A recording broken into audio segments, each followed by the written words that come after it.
On the night of December 6, 1991, in the quiet, upscale neighborhood of Austin, Texas, 4 teenage girls locked up their shift at a yogurt shop and stepped into what would become one of the most chilling murders in Texas history. By morning, the shop was engulfed in flames. Inside, the bodies of Amy Ayers, Jennifer Harbison, Sarah Harbison, and Eliza Thomas were discovered, bound, gagged, and executed in cold blood. A robbery? A random act of violence? Or was it something more, something planned? As the investigation unfolded, the city was left to wonder, who could commit such a brutal crime in a place so unsuspecting? What happened that night behind the locked doors of the I Can't Believe It's Yogurt Shop?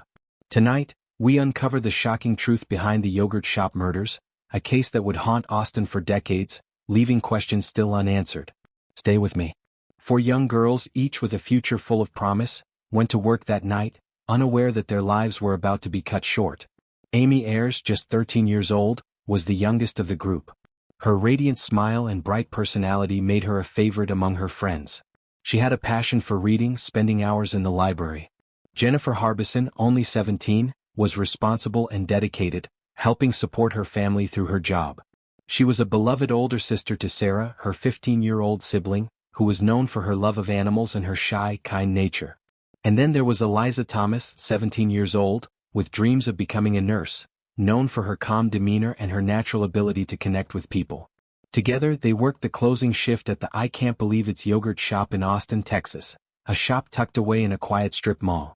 It was a job they enjoyed, simple, repetitive, yet filled with moments of laughter and camaraderie as they cleaned up, ready to go home and enjoy the weekend. Little did they know this was the last shift they would ever work. But who were these girls? What were their lives like before that fateful night?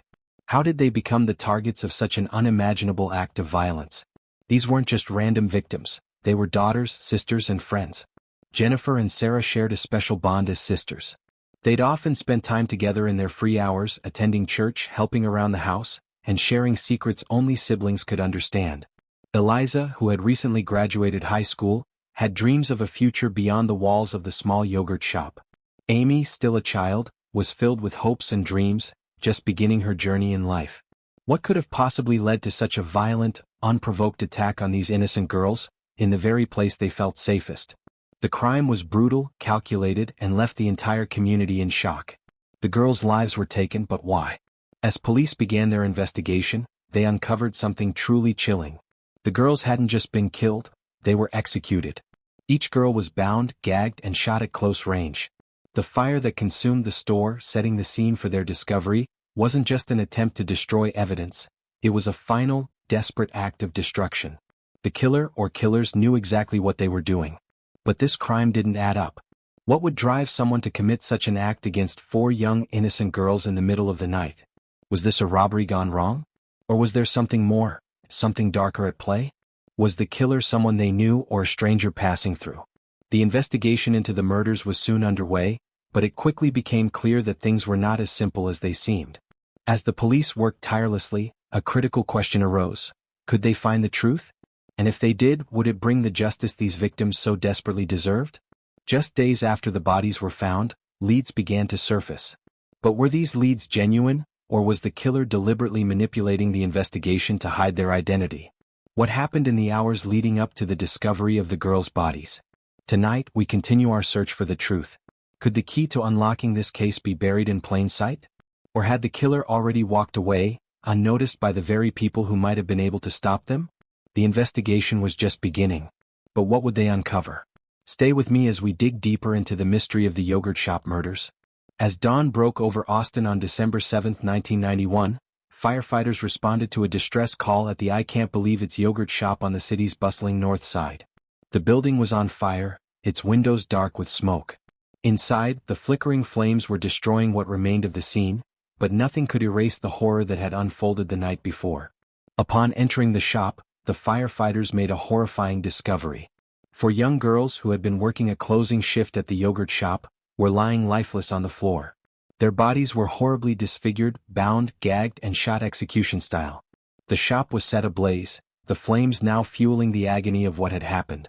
Amy Ayers, just 13 years old, was found closest to the back door, her life taken too soon. Jennifer Harbison, 17, and her sister Sarah Harbison, 15, were discovered near the front, their bodies left in chilling positions. Eliza Thomas, 17, was the final victim. Her body also positioned with care, bound tightly, her life extinguished in a matter of seconds. What was the killer's motive? A botched robbery? A personal vendetta? Or was there something more? The police were immediately thrown into chaos. There were no signs of forced entry, no evidence of a robbery, nothing taken from the cash register, no valuables missing. It seemed like a senseless attack, but there was something far more chilling about the way the bodies were arranged. They were bound with their own clothing, shirts, socks, scarves. It was as if the killer was sending a message, but what was it? Despite the fire, investigators managed to salvage some evidence. Fingerprints on the door, a partially melted shell casing found near the bodies, and a trail of blood leading to the back door. But the crime scene offered more questions than answers. Was this the work of a single perpetrator? Or were multiple people involved? What was the connection to the victims? Had they been specifically targeted? The detectives worked tirelessly, trying to piece together the events of that night. But the lack of concrete evidence left them grasping at thin threads. Was there a motive? Or had someone snapped, lashing out at innocent girls closing up for the night? The more they dug, the more puzzling it became. There were no witnesses. No one had seen anything out of the ordinary. It was as if the crime had been planned with military precision, quick, efficient, and cold. But one crucial detail stood out, one detail that would haunt the case for years to come. The killer had taken his time. The manner in which the girls were positioned, the way the fire was started, this was no random act. This was calculated. There was something deeply personal about this crime. The investigators had more questions than answers, and with every passing day the mystery only deepened. Who was responsible for such brutality? Could the case be solved, or were they dealing with an unsolvable crime? Over the next few weeks, the case would unravel in unexpected ways. But what investigators didn't know was that their initial suspect, someone they would quickly rule out, would soon become one of the most infamous names connected to this unsolved case. The search for answers would lead them to a confession, and a shocking twist that no one could have predicted. If you're intrigued by this case and want to uncover more twists in this haunting story, make sure to like, comment, and subscribe. Hit the bell icon so you don't miss the next part of this chilling journey into the yogurt shop murders. What really happened that night? Stay tuned. The investigation began quickly, but the lack of evidence proved to be a massive challenge. There were no signs of forced entry into the shop, no fingerprints, no blood trail leading to a suspect. Was the killer someone the girls knew? Or had the crime been committed by a stranger? Police soon discovered a possible link. A witness who had seen a man acting strangely near the shop earlier that evening. Descriptions varied, but one thing stood out. He was seen leaving the area just before the fire started. Could this be their lead? But when investigators followed up, the witness was unable to provide a clear identity of the man, leaving the lead cold. Days turned into weeks and the investigation stalled. Then a shocking turn of events. In January 1992, nearly a month after the murders, a new lead came to light. Michael Scott, a 17-year-old Austin resident, was arrested for a string of unrelated offenses. But while in custody, he revealed something that sent a shiver down the investigators' spines. He claimed that his friend, Robert Springsteen, had confessed to him about being involved in the yogurt shop killings. It was a disturbing revelation, one that would set the wheels of justice into motion, or so they thought. Springsteen was arrested in 1999 based on Scott's confession. But was it the right move? Could an arrest based on one man's word be the breakthrough the case needed? The case was officially closed. Springsteen was convicted of the murders and Michael Scott was charged as an accomplice. But as the months passed, the case began to unravel. Had the police caught the right man? Or had they jumped the gun, convicting the wrong people based on a coerced confession? Just when it seemed like the case was finally over, a shocking revelation would turn everything on its head, one that would not only change the course of the investigation, but bring into question the entire justice system. What were the true circumstances behind the confessions? And how could the truth have slipped through the cracks for so long? Stay with me as the mystery of the yogurt shop murders continues. Springsteen had confessed after hours of intense police interrogation, one where authorities pressured him into making statements he later said were fabricated. The same happened to Michael Scott, whose confession mirrored Springsteen's so closely, it seemed almost rehearsed. Both young men were convinced that confessing was the only way to stop the grueling questioning. It wasn't until later that it became painfully clear. The confessions they made were not based on truth, but on the sheer weight of manipulation. Despite these concerns, the confessions were used as evidence, and in 1999, Springsteen and Scott were convicted for the murders of the 4 girls. But what had truly happened? Was it really them? Or was there something more to this than anyone realized? While the trial seemed to confirm the guilty verdict, the case against them was shaky at best. Key evidence was missing. There was no physical proof linking them to the scene of the crime, no fingerprints, no DNA. Yet, they were sent to prison for life without the possibility of parole. For nearly a decade, it seemed as though the case had been closed. But in 2009, new DNA evidence emerged. It was nothing short of a bombshell. The DNA found at the crime scene didn't match either Springsteen or Scott. The hair and semen found on the victims belonged to someone else entirely, someone who had never been identified. The new forensic evidence proved one thing: Springsteen and Scott were innocent. How could the justice system have failed so catastrophically? How could 2 young men have been convicted based on false confessions and an unreliable case? And if they were innocent, who truly committed these horrific murders? The wrongful convictions sent shockwaves through the legal community, and in 2009 the charges were dropped. Springsteen and Scott were free at last, but the question remained: who killed the 4 girls that night in the yogurt shop? The case was reopened, but the mystery deepened. As new theories began to surface, investigators still had no answers. Were the true perpetrators still out there, living among the community? Was the right person ever arrested in the first place, or was this tragic story just the beginning of something much darker than anyone had expected? To this day, the case remains unsolved. The search for justice continues, but answers are elusive. The deaths of Amy, Jennifer, Sarah, and Eliza remain a haunting shadow in Austin's history. The truth about who killed them and why has never been fully uncovered. But there is still hope. New technology, fresh eyes on the case, and a relentless pursuit for justice might just bring us closer to the answers we desperately need. With every passing year, the memory of the 4 girls lives on, their story refusing to fade into the background. In the coming years, the case would gain more attention, and more crucial leads would come to light. But would those leads be enough to finally solve the puzzle? Could new forensic methods or witness testimony finally lead to the truth? And, perhaps most chillingly, could the real killer still be out there, living with the secret of what happened in that yogurt shop all those years ago? Have you ever wondered how many stories like this are left unresolved? How many cases still haunt families and communities, waiting for the truth to come to light? If you're as determined as I am to uncover these mysteries, don't forget to like, subscribe, and hit the notification bell so you don't miss out on more chilling stories. Share your thoughts in the comments below. What do you think happened that night? Who do you believe is responsible for the yogurt shop murders? Let's discuss and keep the search for answers alive. As the investigation into the yogurt shop murders dragged on, theories surrounding what happened that night began to surface. Could the crime have been a botched robbery? A targeted attack? Or was something more personal driving the killer, or killers, behind these horrific deaths? One of the earliest theories was that it had been a robbery gone terribly wrong. The yogurt shop, located in a quiet, middle-class area of Austin, didn't seem like the kind of place that would attract violent criminals. The shop was small, cozy, a perfect spot for teenagers to work and for customers to relax.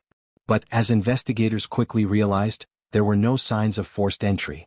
The cash register hadn't been touched and nothing of value seemed to be taken. So, if it wasn't a robbery, what was the motive? Was it someone who knew the girls? Someone with a grudge? Could this have been a random act of violence, or was it a targeted attack? The more investigators dug, the more unsettling these questions became. One possibility was that the girls had been in the wrong place at the wrong time, witnesses to a crime in progress, or perhaps a robbery that went off track. But again, the lack of stolen goods left the robbery theory hanging in the air. What if the killer had been after something else entirely? As the weeks passed, another theory began to take root. Perhaps the murders were personal. Could it have been the work of someone who had been following the girls? Someone who had been watching them for some time, waiting for the right moment? And if it was personal, what was the connection between the killer and the victims? Was it someone who harbored deep resentment or was seeking revenge? But in this case, the suspects weren't immediately obvious. The victims didn't appear to have enemies. They were teenage girls with bright futures, working part-time jobs to earn a little extra cash. Their families described them as normal, well-adjusted teens. Their lives were filled with plans for the future, but now their futures were cruelly taken from them. Who would want to do this? As detectives started questioning witnesses, a pattern emerged. There were rumors that one of the victims, Jennifer Harbison, had been seen talking to a young man just days before the murders. Could this individual have been involved? Was it someone she knew, Or was it a chance meeting that spiraled into something far worse? And then a lead. An unexpected one. In the months following the murders, the police received reports of a possible suspect, a man named Maurice Pierce. Pierce had been arrested for a string of robberies, and police were now wondering if he could be connected to the yogurt shop murders. The theory was that Pierce may have gone to the yogurt shop with the intention of robbing it, but things escalated when the girls were confronted. In the chaos, he may have killed them to cover his tracks. The problem with this theory, however, was that Pierce was released on bail in the years after the murders, and despite some initial leads, no direct evidence ever linked him to the crime. Could Maurice Pierce be the man behind the murders, or was he simply a red herring caught in a web of speculation? As if the case wasn't complex enough, a darker theory began to emerge. Could the yogurt shop murders have been the work of a serial killer? Could this crime have been part of a larger pattern of killings that had not yet been identified? Some experts pointed to the nature of the crime, the brutal execution-style killings, and the fact that the crime scene had been carefully staged. The fire was set to destroy evidence, and the girls were bound and gagged before being shot. Was this an attempt to throw off investigators? So, by whom? Theories continued to multiply, and as the investigation stretched into years without resolution, the case grew colder. But one question loomed over all the others. Who did it? Could it have been someone the girls knew? Someone they trusted? Or was it a stranger who happened upon the shop that night, someone driven by something far darker than anyone could have imagined? The truth was, no one really knew, yet. As we approach the final chapter of this case, the search for answers continues, but the shadow of the unsolved murders still hangs over Austin, Texas. Could the killer still be out there watching, waiting? And what of the ones who were wrongfully convicted in this case, Robert Springsteen and Michael Scott? Could the real killers still be free, hiding in plain sight? What if the answers to these questions were closer than anyone thought? Years passed, and for a time the families of the victims, and the entire city of Austin, had no answers. But then in 2022 something changed. After more than 2 decades of failed attempts, a renewed push to solve the yogurt shop murders gained momentum. What had been dismissed as a cold case began to thaw, slowly at first, then with a new sense of urgency. In 2022, Detective Dan Jackson, a man committed to solving long cold cases, took over the investigation. With advances in DNA technology, new possibilities opened up. The question that had haunted Austin for decades was once again on the table. Could new evidence finally crack this case wide open? For years, the wrongful convictions of Robert Springsteen and Michael Scott had cast a shadow over the case. The DNA evidence that exonerated them in 2009 had never led to any further suspects, but there was always a lingering hope that perhaps, somewhere in the vast sea of old evidence, a clue remained. But despite their exoneration, the case remained unsolved. Many were left wondering, was there a connection between these two men and the murders, or were they just victims of a broken system? Still, no one could shake the belief that the killers of Jennifer, Sarah, Eliza, and Amy were out there. And so, with a sense of renewed determination, Jackson's team began revisiting the old evidence. What they discovered would shock them. And what was uncovered in that process would lead to new theories, and even more questions. As new forensic methods were applied, investigators took a fresh look at the DNA samples recovered from the crime scene. Samples that had been sitting untouched for years. What was found led to an unsettling realization. The original suspects, Springsteen and Scott, had been innocent, but someone else might have been involved. Someone the police had overlooked. Someone whose DNA had never been tested. But this wasn't just about finding a suspect. It was about piecing together a story that had been left half-told for over 30 years. And with the new developments came even more unsettling questions. Could this be a case of a serial killer, or was there a deeper, darker conspiracy at play here? Was the city of Austin truly safe from the threat that lurked in the shadows that night?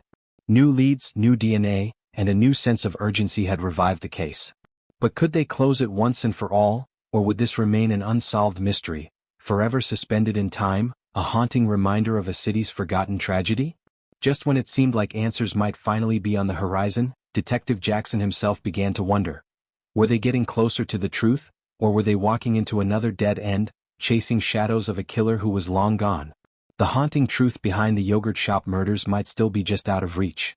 But with new technology, a relentless investigation, and a city still demanding answers, there's hope that justice might still be served. Could we be closer to the killer than we think? Or is this a case that will never see closure? The search continues. Thank you for watching this journey through the yogurt shop murders. If you found this case as haunting as we did, don't forget to like, subscribe, and leave your thoughts in the comments below. Could you piece together the clues? Stay tuned for more updates, and don't forget to hit that bell icon so you don't miss what happens next.